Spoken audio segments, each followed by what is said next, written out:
I pledge allegiance to the flag of the United States of America and to the republic for which it stands, one nation, under God, indivisible, with liberty and justice for all.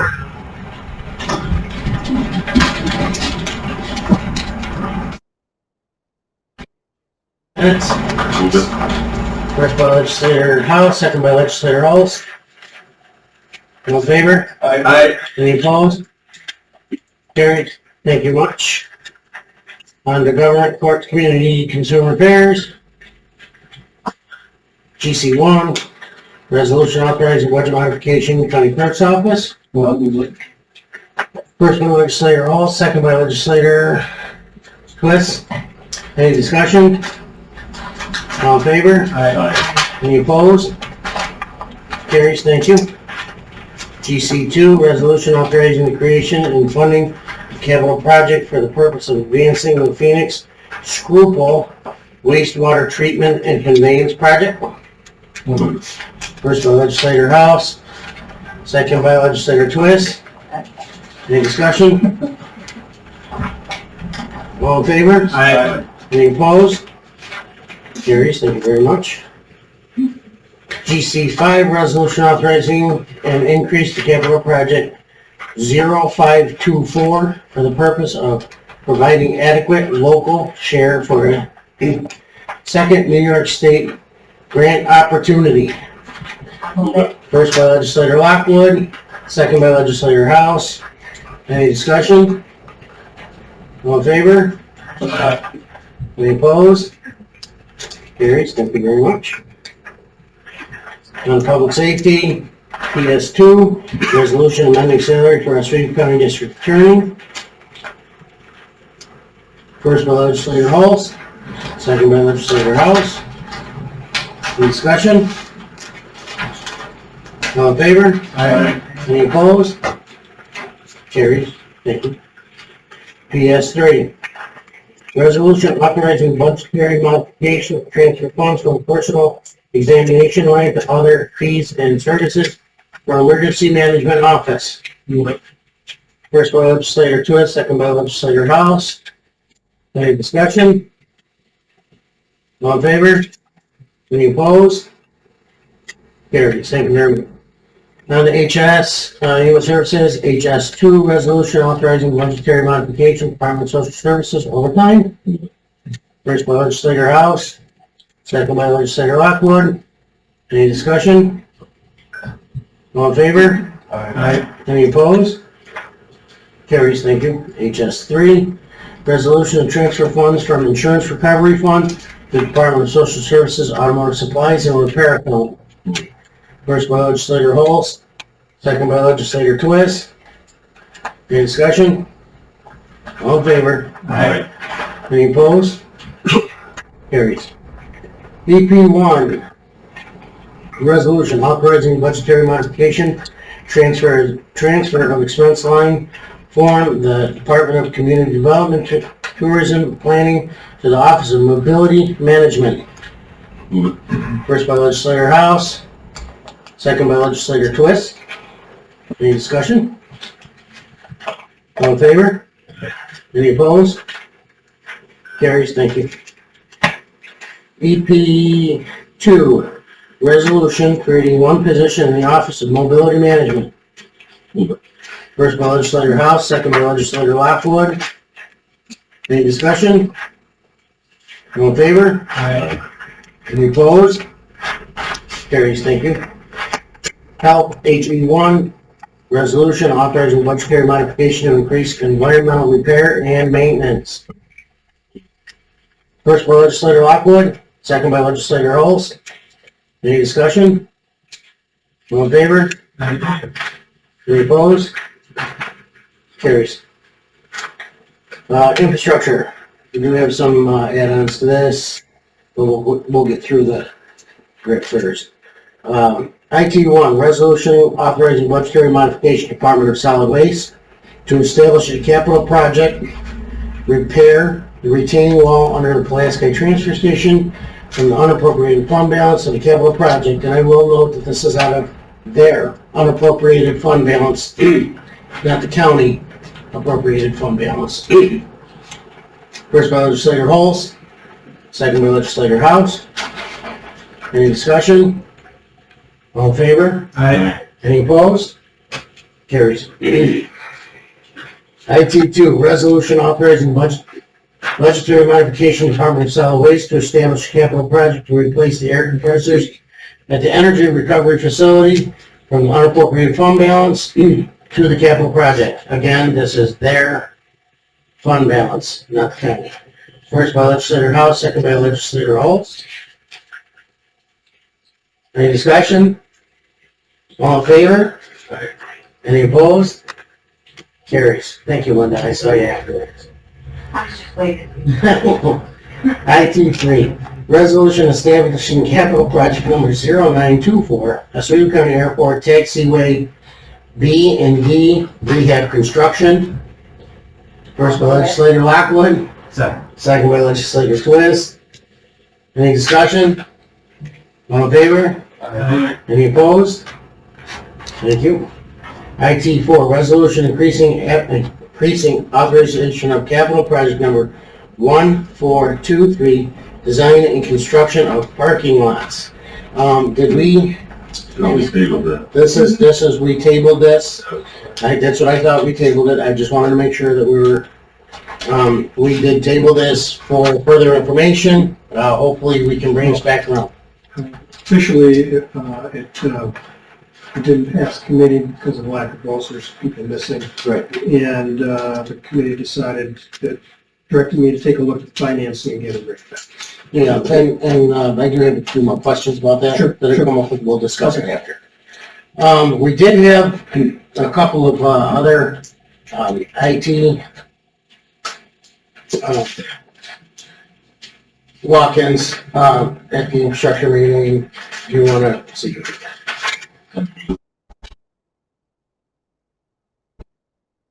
That's okay. Pat doesn't have it, Linda doesn't have it, Dave doesn't have it. Yeah, actually, No, send one more around to Dave, I think it'd be easier to go that way.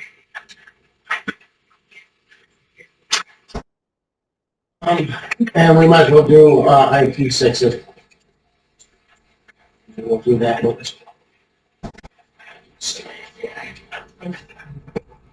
Need a motion to move these, No, because they did, pass? no, they did pass through committee. Okay. It just wasn't added on our packet, so we'll bring it forward. Now, you want to do it or you want to? No, go ahead. So this would be IT5 through F&P. Resolution authorizing the execution of grant offers at the Oswego County Airport. This is to go along with the current capital project that we just approved. Any questions on this? First by legislator Twist, second by legislator Lockwood. Do we have any questions on this? Any further information needed? Brandon is here to answer any questions if needed. All in favor? Aye. Any opposed? Carries. Thank you very much. And we also had IT6 come into infrastructure on the day and within the days of. Resolution establishing capital project number 1024, Oswego County Airport, rotating beacon replacement. This is the construction thereof. This is through the airport. I'll entertain a motion. First by legislator Holst, second by legislator Lockwood. Take a minute if you need to look it over, if you have questions. Okay, no discussion, we're good. All in favor? Aye. Any opposed? Carries, thank you very much. Thank you, Brandon, for your work on this. thank you very much. I knew it was kind of last minute, but we had some overhead to make it happen. I appreciate it. Okay, on to F&P, FP1 resolution amending the Oswego County purchasing policy. First by legislator Twist, second by legislator Holst. Any discussion?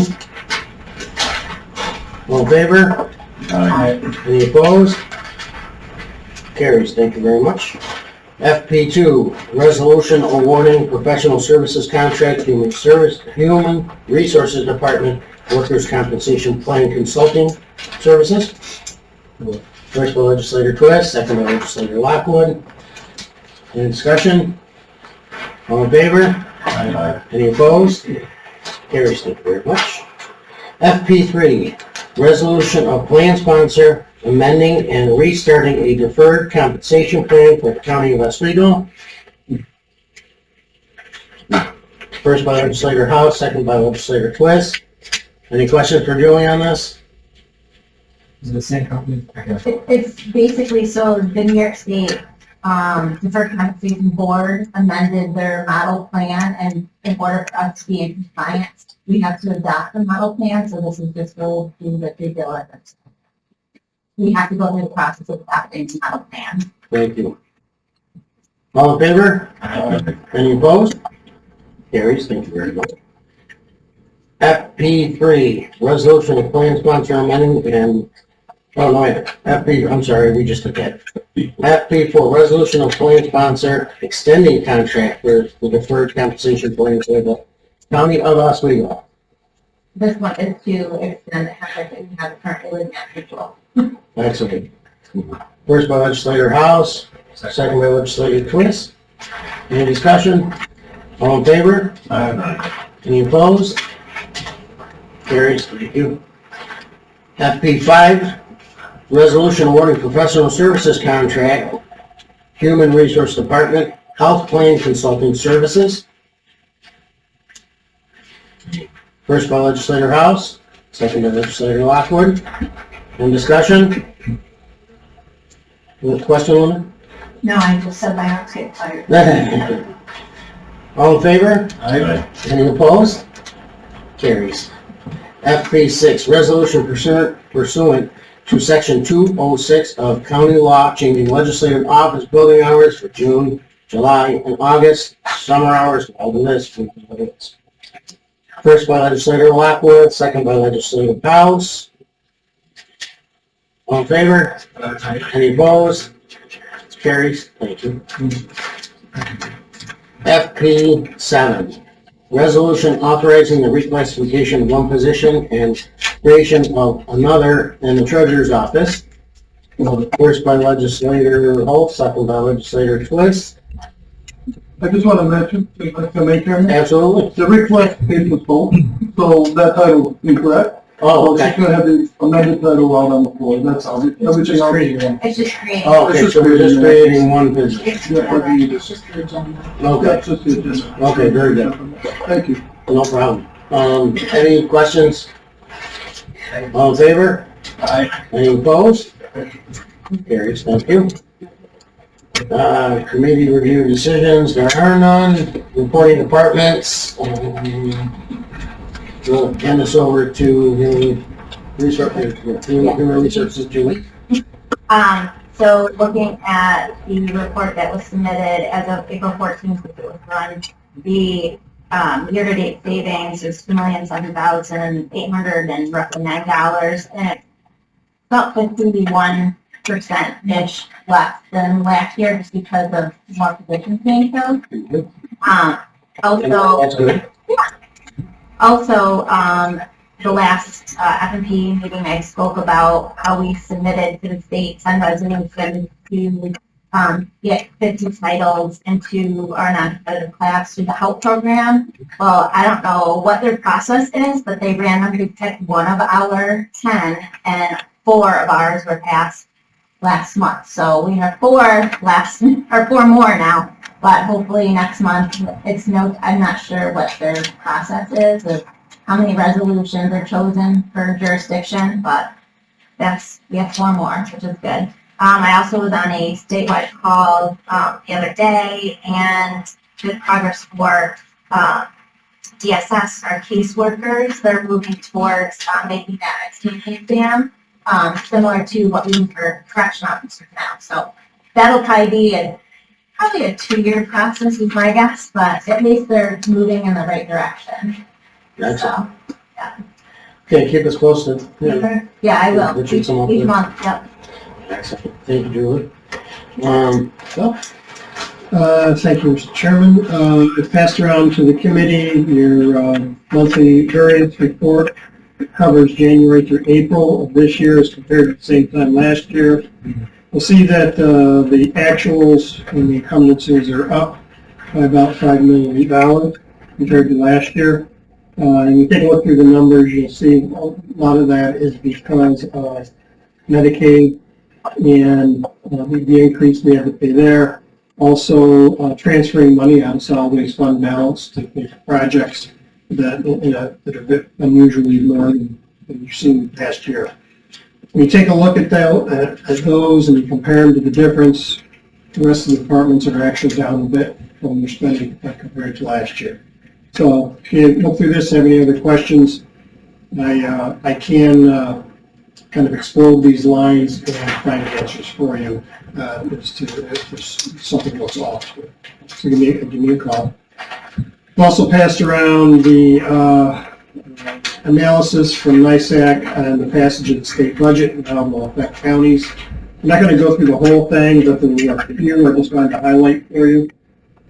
One, the Medicaid cap is intact and protected at least for 1 more year from increases, but the state's budget is projecting a $4.7 billion deficit multi-year, so they will need to find ways to fund Medicaid and the benefits they've passed in that. And we're always concerned they're going to come to the counties and they're going to have to pay for that. 39% of the state's population is on Medicaid. And locally for us, that means 54% of our entire property tax levy is just Medicaid. The state budget failed to enact the inclusion of vacation rentals in sales and event tax, so that's didn't pass, but helped us out. State, Did you have any reason why? they just couldn't agree, the two houses and parties couldn't agree. They may act on it separately from the budget, but they just couldn't come to an agreement. State is projecting a 5% growth in sales tax this year for themselves and all the counties. They're not quite seeing that yet, but they're also only projecting 2.3 growth next year. You have to be mindful of that for next year. The shared services program is going away, but they are replacing it by increasing funding for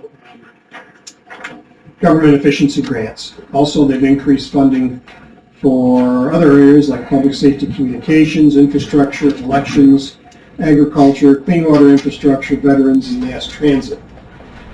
We have a new grant writer. We changed vendors this year, and I've never been satisfied with how we prepare in advance for grants. We don't necessarily, sometimes grants are announced and the deadline is so fast we don't have time to get the data together, even though we might have a project in order to answer the grant. I'm meeting with the new grant writer next week. I want to propose a new process where I want them to take a look at our grant request form and our capital project request form, which are designed to, the first one is designed to get permission from me to apply for a grant. Second one is strictly financial planning. I want to include the grant writer in redesigning these forms so that they will also gather all the information needed should any of these projects be eligible for grants. It'll go to the grant writer, and they will be able to develop a library of projects that may be grant eligible and will already have 85 to 90% of the information ready ahead of time. Perfect example was a grant that was last week. The portal to apply with all the regulations was opened on Thursday night with a deadline of Monday. So they're trying to get all the information together in that rapid amount of time. If we had a library of potential projects, even if they're 2 or 3 years out, they could turn that around faster and get those applications in. So that's They open change their of portals for a very short period of time. sometimes. Yeah.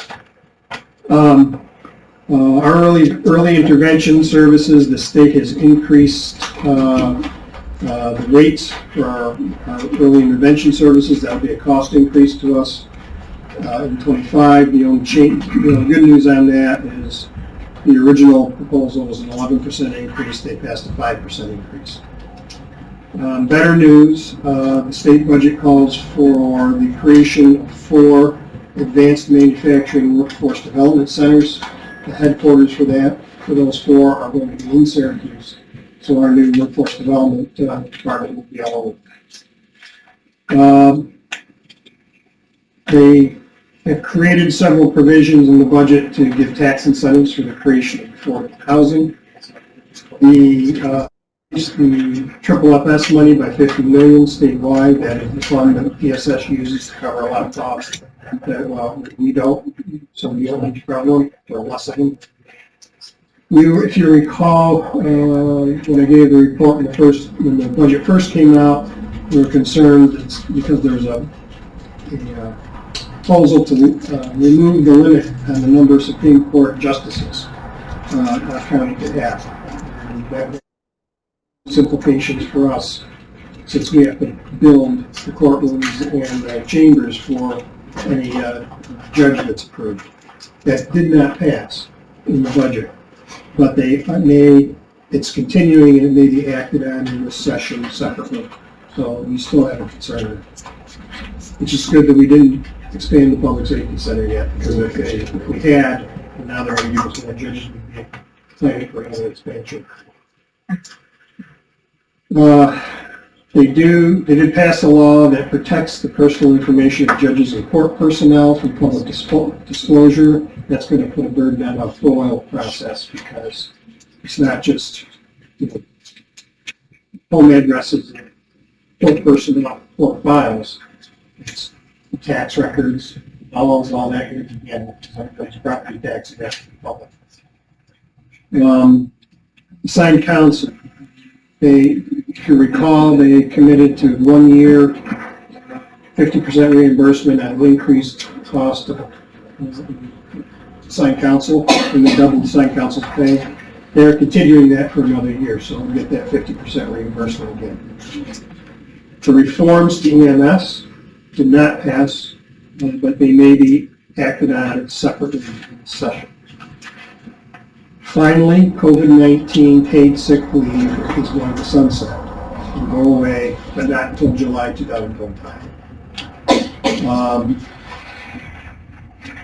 The state in this budget also gave the Office of Cannabis Management and counties and cities enforcement authority over unlicensed cannabis operations. So we'll have to see how that'll impact our public safety agencies.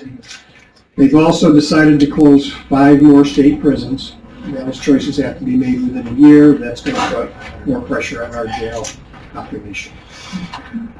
Finally, interim foreclosure process was settled in the state budget. Basically what we expected, that we're not going to be able to keep the money from the sale of foreclosed properties. Only what we are owed in taxes and fines and fees, and have to be paid out in liens. Anything over and above that has to be returned to the property owner, prior property. As I understand it, and Kevin can correct me if I'm wrong,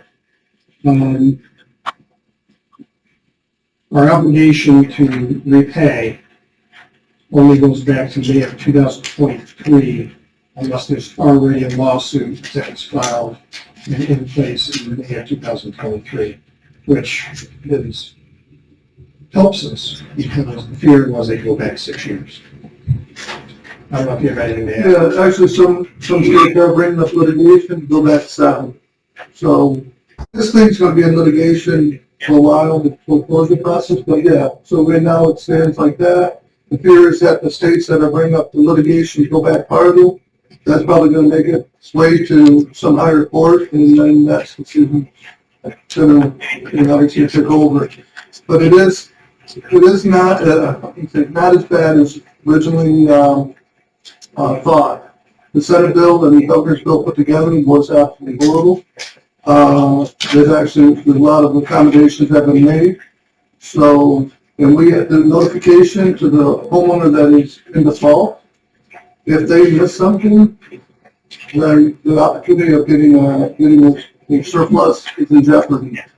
So basically, it's gonna employ a lot of lawyers, because pretty much that's what we're gonna be telling anybody that wants surplus, is get a hold of the lawyer and, so going that route. So we've been on, we'll go tomorrow for another couple hours to try and review it and understand it.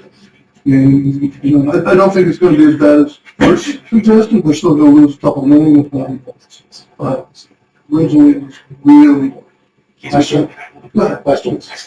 Both you and Kevin, and even Rich is here. So, if, we have to return the remainder of the balance, and you said except for fees and costs and stuff like that. How would that play in? Because obviously we made the town's whole on that money, town and school district whole on those monies. Is there an interest fee on that we can impose or something along those lines? I mean, because obviously we gotta put that money out there, and then we just gotta wait to get it back, so. Get it back, hopefully on a sale, because you can keep the amount up to what the tax. So assuming the property sells for the years, that's the fear that you get it back with something. Any other actions you can take past that? Try to get back. Yeah, I mean, because I think they haven't changed, they haven't changed the law that we are required to make the towns and schools. Don't real estate agents make commissions on the sales? We're basically selling the property for the owner. Yeah, I think Taxes. we're talking 2%. So this is something that they, the state wanted to give us something. But the other thing is, it's really up to the homeowner that is foreclosed on, just get that surplus funds before it goes up to us, through the bills. So now it's kind of putting more onus on them. The problem is, upstate we don't have this kind of situation. If we're foreclosing, a lot of them, we're not making people homeless. But in downstate, they do. These are usually places that are falling in, nobody wants anyway. But they'll, if it is worth $50, they'll probably come and try and grab it. So the process is it is interesting. And like I said, we can get better. I mean, I'm not going to put Rich on the spot because the attorneys are talking in their circle, trying to figure out all this. We marked up state legislation and got to meet with the treasurer, and there's also potential changes to the tax bills. It looks like we may need bigger tax bills or envelopes or something like that because of all the notices that have to go out. A lot more notifications. We may do minimum bids on auction properties. One provision requires the deed to be filed on the record side as well as the court side on buybacks, recorded record publicly, and also put under the case number, which not seen before. You don't typically see that on tax foreclosures. So. Court's going to have to take more responsibility. A lot of treasurers have just tell the courts how do you want to handle it. I'm not going to do that. Once we meet, Yeah, we'll figure it out. courts on All process. right, the court has posted on that. Yeah. So that's the state budget in a nutshell. There's some pain points for us. It's going to cost us more money, but nowhere near the devastation we had last year with last year's budget. So if you have any questions after reading through that, please give me a call, and I'm going to answer the questions.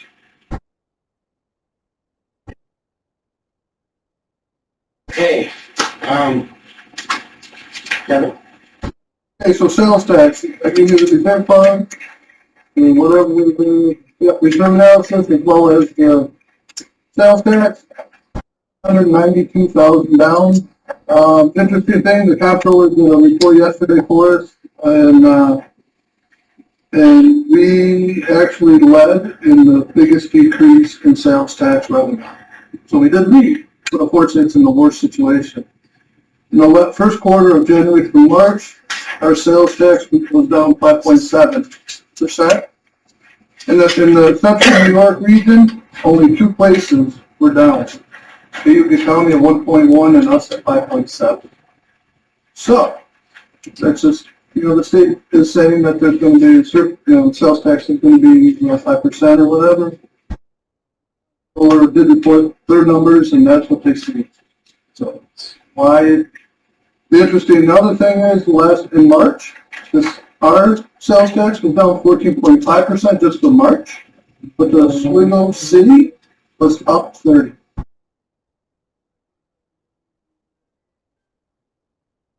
So, who knows? I mean, I want to throw that out there, but, I mean, somehow we, for March, about 30% up for March. For my eclipses. Maybe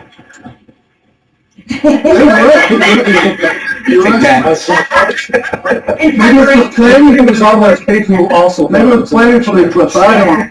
And then was that what's interesting to see that? Right, they're out ordering ahead. Yeah, that doesn't sound right. Well, it's what the comptroller reports, and I never disagree with that. So, other than that, that's it, we're doing finance. There was a study done with the internet sales tax. Since, we brought in about 18 million on the internet sales.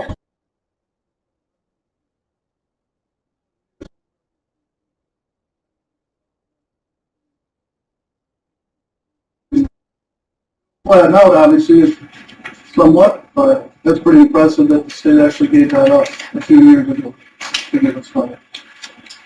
Other than that, interest rates are staying the same, so we're going to still make some bank on our interest. That's it. Thank you. Ally? Okay. The purchasing policy change was because we can now accept electronic submission of bid, except for public work bids. We also have to allow them to submit by paper. But I think I'm glad they finally allowed us to do that. Inventory of capital assets will begin in June. We'll start with the smaller departments so we get our process down before we head to highway or we started testing the new e-procurement system, and we plan to start training on the week of May 13th.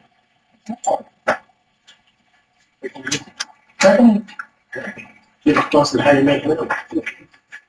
Okay, well, ready. Anything else? Yes, sir. The conversations I had with the Director of Strategic Initiatives, he's actually at a conference to learn how to correctly close out all of our ARPA accounts. This is preliminary data, just for knowledge. Originally, we were awarded $22,749,000. Then we decided, to take $10 million of that internally. That left us then $6.8 million. Well, from that internal that's allocated, we spent $8,400,000. We have a balance of $1.5 million. This has to be dedicated by the end of this year, and then spent by the end of 2026. Moving that to the external pot. If everything goes according to plan and all the pieces signed up, tape, goes through, by the end of the year, we're going to have 81,000 in that account. It's a fact of mine. That also has to be.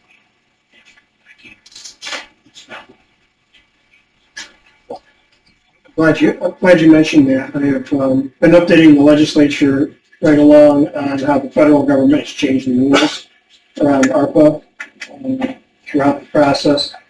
The most recent being that we had to have what they considered obligating the money before the end of the year, and that has to be obligated to a contract or an invoice and not simply put in the budget. A lot of counties were concerned about that, complained about that. They changed the rules again, and at least when it comes to positions that are funded with ARPA, those can continue all the way through 2026 without any type of contractual invoicing. So that helps us quite a bit because we have several new initiatives like the drone EMS, things of that nature that we're funding with ARPA, and we will have drawdown funds that we will be able to.